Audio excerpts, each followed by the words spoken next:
கடையம் அருகே புங்கம்பட்டியில் ரூபாய் 6,00,000 சமையலறை கூடம். மனோஜ் பாண்டியன் எம்எல்ஏ அடிக்கல் நாட்டினார்.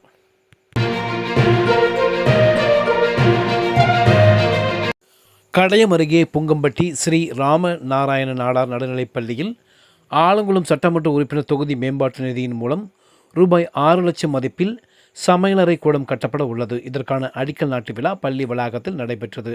ஆலங்குளம் சட்டமன்ற உறுப்பினர் மனோஜ் பாண்டியன் தலைமை தாங்கி அடிக்கல் நாட்டினார்.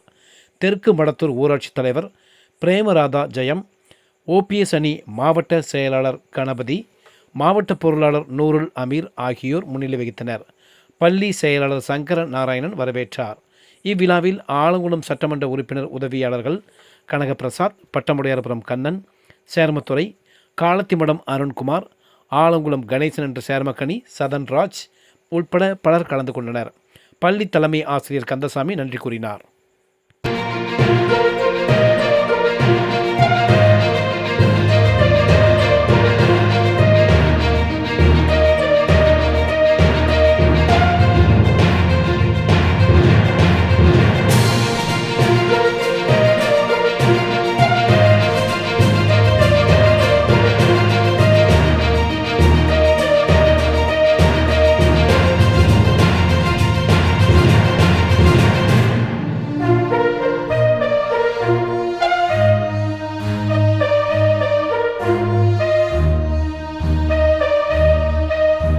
இதைத் தொடர்ந்து மனோஜ் பாண்டியன் எம்எல்ஏ கடையம் ஊராட்சி குமரேசபுரம் காலனி பகுதியில் மழையால் பாதிக்கப்பட்ட மக்களை சந்தித்தார். இந்த பகுதியில் சீரமைப்பு பணிகளை துரிதப்படுத்த சம்பந்தப்பட்ட அதிகாரிகளை கேட்டுக்கொண்டார்.